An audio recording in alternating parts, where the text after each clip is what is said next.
Hello ladies and gentlemen, welcome to another video na sasagot sa inyong mga katanungan. Alam niyo ba kagabi, last minute, bago ako matulog, diba? Nagpapasalamat ako kay Renzi. Ay, hello Renzi! Kumusta ka Renzi?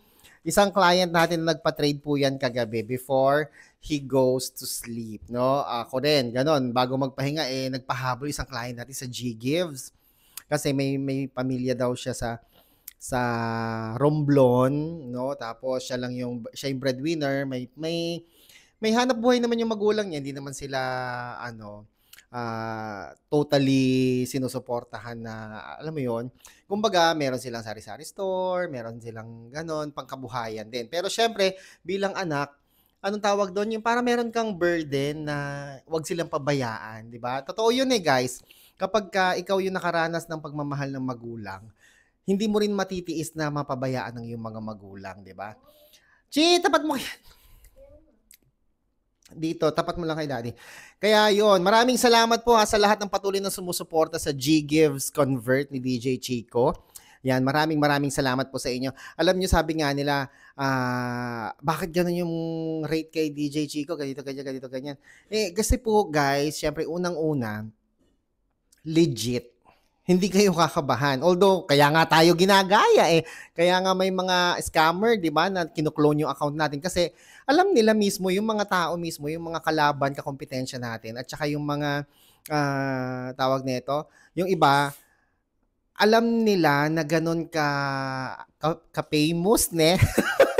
Ganun ka-famous si DJ Chico when it comes to G-Gives Cash Convert, TikTok Pay Later Cash Convert, tapos Lazada Pay Later Cash Convert. 'Di ba? Sobrang trusted nila tayo kaya yung iba gumagaya. Ang masaklap, ginagaya nila ako mismo. Parang hindi sila mag-establish ng sarili nilang personality, 'di ba? Aminin niyo, ladies and gentlemen, 'di ba kaya kayo nagpapa-trade sa akin? Hindi dahil nagti-trade ako, hindi dahil lang sa kundi si DJ Chico 'yan 'di ba? Kaya paalala ko po sa inyo, no, ang dami nagpapanggap na DJ Chico. Ilan na sila? Mula last year pa. Last year pa, ang dami na nagpapanggap na DJ Chico. Ang maipapayo ko lang sa inyo para hindi po kayo ma-scam, huwag kayo basta-basta agad nagpapadala sa emosyon o sa damdamin o sa nakikita ninyo na, ay, legit to kasi ang dami nagko-comment sa kanya. Ay, legit to si DJ Chico nga ito kasi ang dami niyang pinopost. No, mga kaibigan, tignan niyo po. Hindi po ako basta-basta nagpo-post ng mga nagpapa-trade sa atin. Kaya sabi kong ganyan, sa mga kaibigan po natin na gusto magpa-trade, number 1, huwag kayo magmamadali. Kamukha ni Renzi, alam mo 100,000 yung offer kay Renzi Oo. Pero ngayon bumaba to 50,000. Kasi nga kahihintay niya sa akin, muntik pa mawala, di ba? Kagalit yata ni Renzi sa akin. Hoy, tas alam mo ba, may nag-message pa sa akin, Uno Calibre yata yung pangalan niya. Nagmamadali siya magpa-trade sa akin. Tas hanggang sa nawala na yung pinapa-trade niya. Tas nakakalungkot guys kasi nga nagagalit siya sa akin. Wala daw akong kwentang tao, wala daw akong kwentang kausap. Parang may goodness. Bawal akong tumae. Bawal akong pumunta sa CR. Bawal akong maligo. Bawal mangubeta. Nag-message daw siya. Tagal-tagal ko daw mag-reply. Anyway, nandun na nangyari na. Hindi na lang ako pumatol, hindi na lang ako sumagot pa. Hinayaan ko na lang siya, sige po, kung ayaw po ninyo, kung nagagalit po kayo, wala po akong magagawa, 'di ba? Kaya yon, patience lang guys, kasi hindi po kayo nag-iisa. Ang dami po nagpapa-trade sa atin, 'di ba, Bios? Ang dami po nagpapa-trade sa atin, ang dami nating customers. Kaya pakulitan na lang talaga, no? Pakulitan na lang. Tapos, yung iba kasi, miss call ng miss call, tawag ng tawag. Parang sabi kong ganyan, wag po kayong miss call ng miss call. Kasi minsan nagko-convert ako, nagpa-process ako. May miss call. Maganda po talaga, mag-chat na lang po kayo. Ay, tsaka ito pala, para hindi kayo ma-scam. Alam niyo po kung ano? Para makasigurado kayo na 101% sa WhatsApp po ninyo ako i-message. Kasi hindi naman nila makokopya yung number ko, di ba? WhatsApp lang. Yung scammer, yung DJ Chico na FB page, pwede niyang gayahin. Pero yung WhatsApp ko na number, hindi niya ako magagaya doon. 'Di ba? Ako lang ang may number noon, no? Kung gusto niyo ako i-message, gusto niyo magpa-trade sa akin, guys, eto, sa WhatsApp po ninyo ako i-message. Yung aking WhatsApp number, anak, wag ka nga malikot tong taga-video ko, guys. Etong mga anakis ko. Mag-hi ka nga, Bio. Say hi to my followers. Hi. What's your name? Bio, how old are you? 6. Ayan, 6 years old. Tapos ayun si Chichi. Hi, Chi.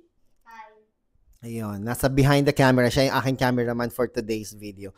So, yun po guys, kung gusto niyo magpa-trade sa akin, simple lang po ang gagawin niyo. Diyan sa comment down below, diyan sa comment section pala, nandyan yung aking WhatsApp.